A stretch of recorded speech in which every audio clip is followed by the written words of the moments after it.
마시멜로 이야기의 저자 호아킴 대 포사다가 쓴 바보 빅터라는 책이 있습니다. 이 책은 17년 동안 자신의 IQ가 73이라고 믿으며 바보로 살았던 멘사 회장 빅터 세리브리아코프의 실제 이야기를 바탕으로 쓰여졌습니다. 이 책의 주인공 빅터는 어릴 때부터 유난히 수줍음이 많고 말을 더듬어서 친구들에게 자주 놀림을 받았는데 보건소 아동심리센터에서 인지장애와 언어장애가 있다는 진단을 받기도 했습니다. 그러던 중 학교에서 받은 IQ 테스트 결과가 73인 것이 공개되면서 완전히 바보라고 소문이 났습니다. 빅터는 사람들에게 바보라고 놀림받으며 점점 더 의기소침해져서 15살 때 학교를 그만두고 이리저리 돌아다니며 공사판 일을 했습니다. 그런데 32살이 되던 해에 그는 우연히 다시 IQ 검사를 하게 되었는데 그의 IQ가 73이 아니라 173이라고 나왔어요. 사실 빅터가 어린 시절 IQ가 73으로 나온 것은 빅터에 대한 선입견을 가지고 있었던 선생님이 그의 IQ가 173일 리가 없다고 여겨서 앞자리 1을 빼버렸기 때문이었습니다. 32살이 되어서야 자신의 IQ가 173인 것을 안 빅터는 그때부터 천재처럼 행동하기로 결심했습니다. 난 지금까지 남들의 평가에 주눅들어 살았어. 이제는 천재답게 살 거야 라고 다짐하며 책을 집필하고 새로운 아이디어로 발명품을 만들어 여러 가지 특허를 냈습니다. 이를 기반으로 성공적인 기업가가 된 빅터는 IQ 140 이하는 회원이 될 수 없는 국제멘사협회 회장도 맡게 됐어요. 자신이 바보인 줄 알 때는 바보처럼 살다가 자신이 천재라는 것을 알고부터 천재처럼 살게 된 거예요. 지금 여러분을 어떻게 생각하며 살아가고 있습니까? 긍정적이고 높은 자존감을 가지고 자신감 있는 삶을 살고 있습니까? 아니면 부정적이고 낮은 자존감을 가지고 소극적인 삶을 살고 있지는 않습니까?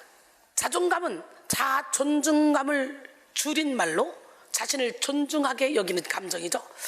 자신이 사랑받을 만한 가치가 있는 소중한 존재이고 어떤 성과를 이루어낼 만한 유능한 사람이라고 믿는 마음입니다. 사실 자존감은 우리 삶의 모든 면에 영향을 미칩니다. 생각과 감정, 언어, 태도와 행동에 이르기까지 삶의 모든 영역에서 광범위하게 자존감이 영향을 줍니다. 자존감이 높은 사람은 자기 인생을 소중히 여기고 상당한 배려심과 이타심을 가지고 다른 사람들을 사랑합니다. 자신의 실수나 연약함을 솔직하게 인정하고 다른 사람들의 장점을 높이 칭찬하며 어떤 사람과 대화에도 소통을 잘합니다. 어떤 일이든 꾸준하게 인내하며 노력하여 자신의 잠재 능력을 잘 발휘하고 다양한 사람들과 연합을 이루는데 능숙합니다. 그러나 자존감이 낮은 사람은 자기 삶을 하찮게 여기고 자신의 부족함이나 실수를 수치스럽게 여깁니다. 그래서 거짓말과 위선에 쉽게 빠지고 시기 질투를 잘합니다. 무슨 일이든 진득하게 인내하며 노력하지 못하고 쉽게 포기하게 만들죠. 낮은 자존감. 늘 자기 입장만 생각하기에 공감 능력이 떨어지고 누군가와 협력하는 것을 힘들어합니다. 결국 자존감은 인생 전반의 문제입니다. 전반의 문제. 자존감이 건강해야 행복하고 안정된 삶을 살 수 있습니다. 사실 오늘날 많은 사람들이 자존감 문제로 막 힘들어하는데 자신의 외모나 능력, 자기 됨됨이에 만족하지 못하고 자기를 형편없는 존재, 무가치한 존재로 여기며 사는 사람들이 많습니다. 배운 것이 많고 가진 것이 많아도 병든 자존감으로 자기를 비하해서 열등감에 빠져 사는 사람들도 많이 있습니다. 이는 자기 존재감을 사람들의 인정이나 칭찬에서 찾고 자기의 업적이나 소유가 곧 자기 가치라고 믿기 때문이에요. 사람들의 반응에 뿌리내린 자존감은 시간이 얼마 지나지 않아 무너지게 됩니다. 사람들의 말이 시시각각 다르고 늘 옳은 것이 아니기 때문이에요. 또 내가 아무리 잘해도 더 잘하는 사람은 반드시 있고 인간의 노력과 잘남은 언제나 불완전해서 쇠하는 때를 맞이하게 됩니다. 그러므로 눈에 보이는 인기나 소유, 업적을 통해 자존감을 느끼는 사람들은 진정한 행복을 누릴 수가 없습니다. 욕심에 뿌리 내린 자존감은 쉽게 낙심으로 바뀌고 세상에 뿌리 내린 자존감은 곧잘 우울로 변합니다. 우리는 잠시 있다가 사라지는 육을 쫓을 것이 아니라 눈에 보이지 않지만 영원한 영을 추구하며 살아야 합니다. 고린도서 4장 16절로 18절, 그러므로 우리가 낙심하지 아니하노니 우리의 겉사람은 낡아지나 우리의 속사람은 날로 새로워지도다. 우리가 잠시 받는 환난에 경한 것이 지극히 크고 영원한 영광에 준한 것을 우리에게 이루게 함이니 우리가 주목하는 것은 보이는 것이 아니요 보이지 않는 것이니 보이는 것은 잠깐이요 보이지 않는 것은 영원함이라 그랬어요. 진정한 자존감은 하나님이 주시는 것입니다. 자아를 내려놓은 자리에, 죄를 청산한 자리에, 정욕과 탐심이 죽은 자리에 건강한 자존감이 생깁니다. 교만과 욕심으로 가득한 자아는 자존감을 죽이고 자존심이 강해지도록 만듭니다. 자존감은 남에게 굽히지 않고 스스로 높이는 마음입니다. 늘 자기가 중심이 되어야 하고 최고에 되어야 한다고 주장하는 이게 자존심이에요. 칼바르트는 자존심을 원죄의 뿌리라고 했고요, 저는 자존심을 마귀의 통로라고 하면서 자존심을 버리라고 말하죠. 우리는 예수 그리스도 안에서 자기를 부인함으로 자존심을 죽이고 하나님의 주시는 높은 자존감을 가지고 살아야 합니다. 이순이가 당당하게 이렇게 선포하는 것은 똑똑하고 잘나서가 아니에요. 주님이 나와 함께 하시기 때문에 높은 자존감을 가지고 살아가니까 이렇게 당당한 거예요. 주님이 내 인생의 주인이 되면 주님의 능력이 나의 능력이요. 할렐루야. 주님이 결박당하실 때 우리의 모든 죄와 허물 다 같이 십자가에 못 박고 우리는 주님과 함께 다시 부활하고 다시 새 생명을 얻었기에 우리는 높은 자존감으로 행복하게 살아갈 수 있게 된 줄 믿습니다.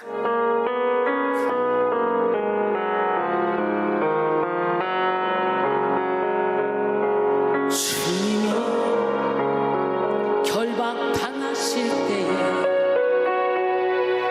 나의 마음 괴로웠고 주님이 매맞고 능욕 당하실 때 나 어찌할 줄 몰랐으며 주님이 채찍으로 맞으실 때 내 눈에는 고요 흐름이여 주님이 못 바뀔 때 내가 흔들리며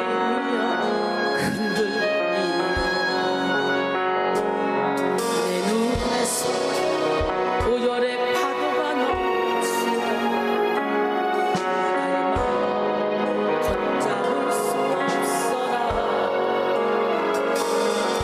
그의 아픔이 내 아픔이요 그의 죽음이 내 죽음이라. 그러기에 그의 부활도 내 부활이네. 그러기에 그의 부활도 내 부활이네. 주님이 채찍으로 맞으실 때 내 눈에 눈물이 흐르며 주님이 못 바뀔 때 내가 흔들리며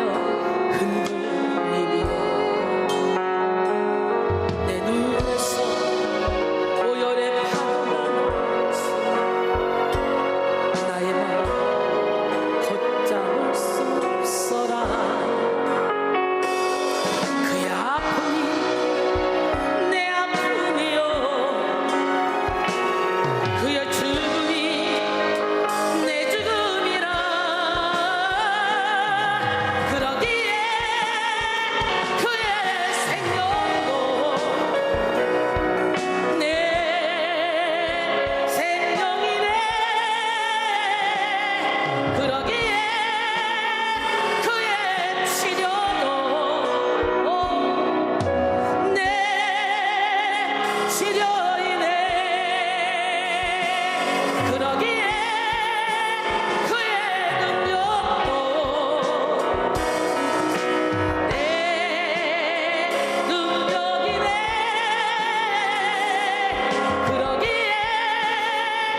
죽어야 예수와 함께 부활할 수 있는 거예요.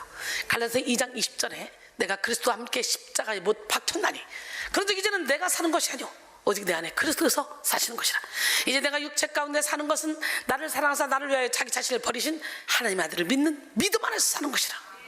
할렐루야. 대개 심리학자들은 자존감이 어린 시절의 경험을 통해 대부분 형성된다고 말합니다. 토니 험프리스는 8살 이전의 자존감이 평생 행복을 결정한다라는 책에서 자존감의 몸통은 8살 이전에 완성된다고 주장했어. 여러분, 어린 시절부터 주위 사람들로부터 들은 말과 다양하게 겪은 일들이 자존감이 되어 인격을 만든다는 거죠. 인간은 본질상 죄인이기에 아무리 많이 사랑을 받고 커도 아무리 물질적으로 풍족하고 모든 것이 갖춰져 있어도 죄의 문제가 해결되지 않으면 건강한 자존감을 가질 수가 없어.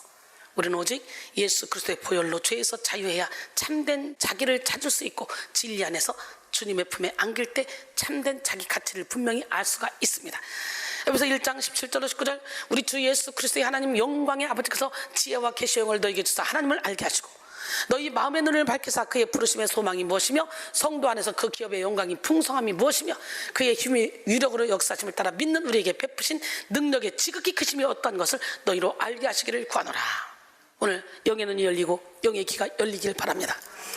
하나님에 대한 영적 지식은 자기 인생에 대한 분별로 이어집니다. 창조주 하나님을 알 때 피조물 된 자기 인생을 깨닫게 되고 아버지 하나님을 알 때 자녀된 자기 인생의 가치를 깨닫게 됩니다. 생명의 원천이신 하나님을 알 때 우리는 인생의 목적을 알고 사명에 합당한 삶을 살게 됩니다. 바로 지금 우리는 마음의 눈을 열어서 부르심의 소망을 보아야 합니다. 하나님은 우리를 창세전에 예정하여 부르셨고 현재 주님의 몸된 교회로 부르셨으며 하나님 나라의 일꾼으로 부르셨습니다. 에베소 1장 4절로 6절 곧 창세 전에 그리스도 안에서 우리를 택하사 우리로 사랑 안에서 그 앞에 거룩하고 흠이 없게 하시려고 그 기쁘신 뜻대로 우리를 예정하사 예수 그리스도로 말미암아 자기의 아들들이 되게 하셨으니 이는 그가 사랑하시는 자 안에서 우리에게 거저주시는 바 그의 은혜의 영광을 찬송하게 하려는 것이라. 할렐루야.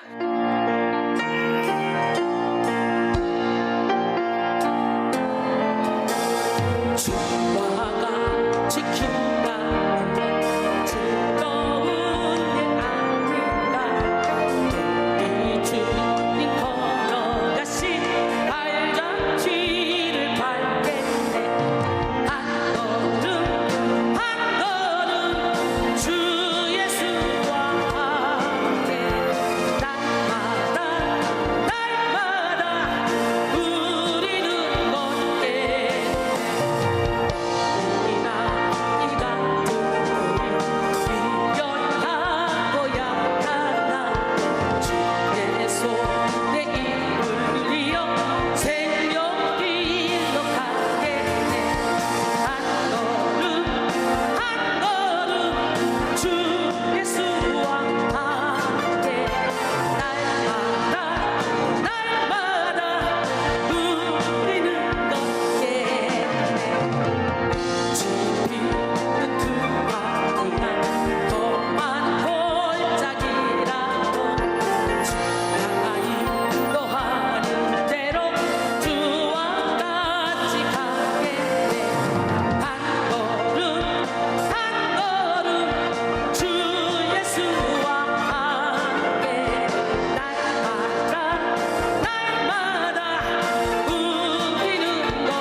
이제 우리는 사명에 뿌리 내린 자존감을 가지고 하나님이 주시는 기쁨을 누리며 성령의 열매를 맺는 삶을 살아야 합니다. 사람들의 인정과 칭찬에 뿌리 내린 자존감, 소유와 업적에 뿌리내린 자존감, 상황과 환경에 뿌리내린 자존감이 아니라 하나님의 부르심과 사랑하심에 기초한 자존감으로 살아야 합니다. 자신의 미모와 잘남에 뿌리내린 자존감을 가지고 있는 사람은 누군가에게 예쁘다, 멋지다 라는 말을 들으면 순간적으로 자기 존재를 인정받은 듯한 기분을 느끼지만 이내 공허함을 느끼고, 다른 사람들에게 자신의 기대만큼 인정받지 못하면 존재감을 박탈당한 듯한 괴로움을 느낍니다. 자신의 행위에 뿌리내린 자존감을 가지고 있는 사람은 물질의 축적과 일의 성공에 집착합니다. 그러다가 일이 잘못되거나 사람들에게 인정을 받지 못한다고 생각되는 때를 맞이하면 순간 기운을 잃고 탈진 상태에 놓이게 됩니다. 사랑하는 성도 여러분, 우리는 사람과의 관계에서, 일에서, 또 다른 외부적인 것에서 우리의 자존감을 찾지 말아야 돼. 우리의 참된 가치는 조건 없는 하나님의 사랑과 모든 것을 내어주신 예수 그리스도의 십자가 헌신에 있습니다. 본래 우리는 죄로 인해 영원한 멸망에 처할 수밖에 없는 비참하고 연약한 존재였지만 예수 그리스도의 십자가 사랑은 우리를 구원하여 영원한 생명을 얻게 했고 하나님의 자녀가 되는 특권을 누리게 했습니다. 칼바르트는 십자가의 의미를 두 가지로 말했습니다. 우선 십자가를 통해 우리는 우리가 얼마나 추악한 죄인인지, 우리의 죄의 결과가 얼마나 처참한지 알 수 있습니다. 두 번째로 십자가는 하나님의 아들이신 예수 그리스도께서 죄인인 우리를 대신하여 십자가에 매달려 돌아가실 만큼 우리를 사랑하신다는 것을 깨닫게 해줍니다. 갈라디아서 6장 14절에 그러나 내게는 우리 주 예수 그리스도의 십자가 외에 결코 자랑할 것이 없으니 그리스도로 말미암아 세상이 나를 대하여 십자가에 못 박히고 내가 또한 세상을 대하여 그러하니라 그랬어요. 이제 우리는 오직 하나님의 사랑 안에서 자기 인생의 가치와 의미를 찾아야 합니다. 예수 그리스도의 핏값으로 산 것이 되었기에 오직 하나님의 영광을 위해 살아야 되고, 거룩한 마음과 행실로 하나님이 맡겨주신 사명을 감당하는 일에 집중해야 합니다. 고린도전서 6장 19절로 20절, 너희 몸은 너희가 하나님께로부터 받은 바 너희 가운데 계신 성령의 전인 줄을 알지 못하느냐? 너희는 너희 자신의 것이 아니라 값으로 산 것이 되었으니 그런즉 너희 몸으로 하나님께 영광을 돌리라 그랬어요. 여러분 모두 세상에서 들려오는 유괴 소리로 만들어진 거짓 자존감을 무너뜨리고 사명에 뿌리내린 자존감을 겸비하시기 바랍니다. 택하신 족속, 왕같은 제사장, 거룩한 나라, 그의 소유가 된 백성으로서의 높은 자존감을 가지고 멋지고 행복한 삶을 사시기 바랍니다. 오늘 본문은 하나님께서 에레미야에게 말씀을 주시고 그를 선지자로 부르시는 내용입니다. 하나님은 아나돗에 사는 제사장의 아들 에레미야를 선지자로 부르시고 그에게 사명을 주셨습니다. 패역한 백성들에게 하나님께로 돌아와 회개하지 않으면 징벌을 받게 될 것을 경고하게 하셨습니다. 요시야 13년에 하나님께 부름받은 에레미야는 유다의 마지막 왕 시드기야 11년까지 무려 40년 이상 그 누구도 달가워하지 않는 회개를 촉구하고 재앙을 선포하는 사명을 감당했습니다. 에레미야 1장 1절로 3절, 베냐민 땅 아나돗의 제사장들 중 힐기야의 아들 에레미야의 말이라. 아몬의 아들 유다 왕 요시야가 다스린 지 13년에 여호와의 말씀이 에레미야에게 임하였고, 요시야의 아들 유다의 왕 요야김 시대부터 요시야의 아들 유다의 왕 시드기야의 11년 말까지 곧 5월에 예루살렘이 사로잡혀 가기까지 임하니라. 에레미야는 제사장의 아들이었지만 제사장으로 사역했다는 증거는 없습니다. 제사장 사역은 30세에 이르러서야 시작된다는 율법의 규정을 감안할 때 30세가 되기 전인 20세 전후에 에레미야가 이미 선지자로 소명을 받아 선지자 사역을 시작했기 때문일 것입니다. 에레미야의 소명은 여호와의 말씀을 받은 것으로부터 시작이 되었습니다. 말씀이 그의 사명을 지탱하는 원동력이었고 영적 권위였습니다. 오늘 우리도 말씀 안에서 사명을 발견하고 말씀 안에서 하나님의 사랑과 능력을 체험해야 돼. 말씀을 통해 치료받고 능력받아 말씀대로 사명을 감당해야 돼. 요한복음 1장 1절로 3절, 태초에 말씀이 계시니라. 이 말씀이 하나님과 함께 계셨으니 이 말씀은 곧 하나님이시라. 그가 태초에 하나님과 함께 계셨고 만물이 그로 말미암아 지은 바 되었으며 지은 것이 하나도 그가 없이는 된 것이 없느니라 그랬어요. 전지전능하신 하나님은 말씀으로 천지를 창조하셨고 말씀으로 역사를 주관하시며 말씀으로 우리와 소통하십니다. 말씀 안에 창조의 능력, 치료의 능력, 사랑의 능력을 담으신 하나님은 말씀을 통해 자신을 계시하시고 말씀으로 우리에게 다가오십니다. 하나님의 말씀이 우리 내면에 채워지면 담대해지고 민첩해집니다. 분별력과 통찰력을 가지고 영혼을 살리는 삶을 살게 됩니다. 디모데후서 3장 15절로 17절 또 어려서부터 성경을 알았나니 성경은 능히 너로 하여금 그리스도 예수 안에 있는 믿음으로 말미암아 구원에 이르는 지혜가 있게 하느니라. 모든 성경은 하나님의 감동으로 된 것으로 교훈과 책망과 바르게 함과 의로 교육하기에 유익하니 이는 하나님의 사람으로 온전하게 하며 모든 선한 일을 행할 능력을 갖추게 하려 함이라. 할렐루야. 에레미야는 자신에게 임한 여호와의 말씀을 다음과 같이 소개했습니다. 오늘 본문입니다. 에레미야 1장 4절로 5절. 여호와의 말씀이 내게 임하니라 이르시되 내가 너를 모태에 짓기 전에 너를 알았고 네가 배에서 나오기 전에 너를 성별하였고 너를 여러 나라의 선지자로 세우노라 하시기로, 여기서 모태에 짓기 전과 배에서 나오기 전은 하나님께서 처음부터 에레미야를 아시고 선지자로 성별하셨으며 그의 근거에 그를 지으시고 태어나게 하셨음을 강조하는 거예요. 태초부터 선택했다는 거예요. 너를 알았고로 번역된 예다의 티카는 알다, 깨닫다, 간섭하다, 선택하다, 동침하다 라는 다양한 의미를 지니는데, 이는 단지 지식적으로 아는 것이나 사실관계에 대한 피상적인 알을 의미하는 것이 아니라 경험을 통하여 얻어진 본질에 대한 확실한 알을 의미합니다. 이렇게 하나님은 태초부터 에레미야의 모든 것을 알고 계셨고 정확한 목적을 가지고 그가 세상에 태어나게 하셨습니다. 하나님은 친히 그를 성별하여 여러 나라의 선지자로 세웠다고 천명하셨습니다. 이는 에레미야의 선지자 임명이 이미 하나님의 결정사항으로서 확정되었으며 절대 불변할 것임을 명확히 보여줍니다. 마치 거룩한 임직식을 거행하는 것처럼 하나님께서 에레미야를 열방의 선지자로 임명하시되 에레미야를 자신의 충성스러운 대사로 임명하신 거예요. 그러므로 에레미야는 세상의 어떤 핍박이나 회유, 유혹에 대해서도 타협할 필요가 없습니다. 다만 자신을 선지자로 세우신 만왕의 왕이신 하나님의 결정에 순종하는 것만이 요구되는 것입니다. 우리도 태초부터 우리의 모든 것을 아시고 예정하신 하나님을 신뢰하며 하나님이 주신 사명 안에서 높은 자존감을 가져야 합니다. 오직 하나님의 말씀에 순종해야 하고 오직 하나님의 영광을 위해 사는 우리 모두가 되기를 원합니다. 그런데 하나님의 말씀을 받은 에레미야는 하나님이 주신 사명 앞에 자신은 부족한 존재라고 말하며 슬퍼했습니다. 에레미야 1장 6절에 내가 이르되 슬프도소이다 주 여호와여 보소서 나는 아이라 말할 줄을 알지 못하나이다 하니, 아이는 히브리어로 나알인데요, 신생아로부터 장성한 청년까지 지칭할 만큼 의미의 폭이 넓은 용어입니다. 여기서는 경험이 없고 무지한 젊은이를 칭하는 말로 볼 수가 있습니다. 에레미야는 여러 나라를 상대로 하나님의 말씀을 선포해야 하는 막대한 사명 앞에서 자신의 무능함과 부족함을 고백하며 주저하는 반응을 보이죠. 그러나 하나님은 그에게 스스로 아이라 하지 말고 철저히 하나님의 명령에 순종하라고 말씀하시죠. 에레미야 1장 7절로 10절. 여호와께서 내게 이르시되 너는 아이라 말하지 말고 내가 너를 누구에게 보내든지 너는 가며 내가 내게 무엇을 명령하든지 너는 말할지어다. 너는 그들 때문에 두려워하지 말라. 내가 너와 함께하여 너를 구원하리라. 나 여호와의 말이니라 하시고, 여호와께서 그의 손을 내밀어 내 입에 대시며 여호와께서 내게 이르시되 보라 내가 내 말을 내 입에 두었노라. 보라 내가 오늘 너를 여러 나라와 여러 왕국 위에 세워 네가 그것들을 뽑고 파괴하며 파멸하고 넘어뜨리며 건설하고 심게 하느니라 하시니라 그랬어요. 하나님은 에레미야에게 스스로 아이라고 생각하는 낮은 자존감을 털어내고 오직 사명에 뿌리내린 강한 자존감을 가지라고 하셨습니다.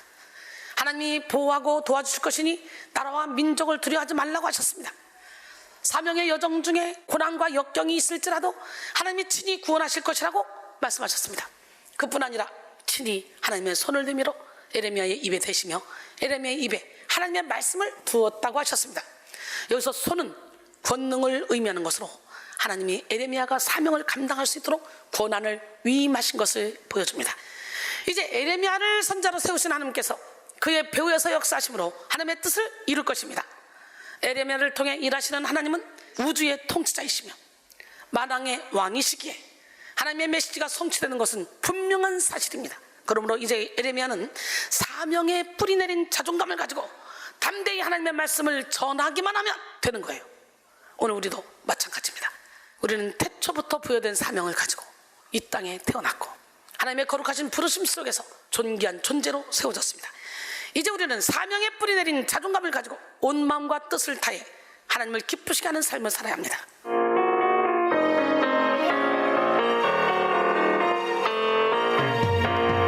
성령의 인도를 받는 인생, 한계의 벽을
결론적으로 사랑하는 성도 여러분, 자존감은 인생 전반의 문제와 직결되는 중요한 문제입니다. 우리는 사람들의 반응, 자기 업적, 소유, 상황과 환경에 뿌리내린 거짓 자존감을 버리고 사명에 뿌리내린 건강한 자존감을 가져야 돼. 말씀 안에서 태초부터 부여된 사명을 발견하고 늘 동행하시는 하나님의 은혜 안에서 충성스럽게 사명을 감당해야 합니다. 이 시간 여러분 모두가 하나님이 부여하신 거룩한 자존감, 사명에 뿌리내린 자존감을 가지고 하나님의 뜻을 이루는 삶을 사시기를 주님의 이름으로 축원합니다.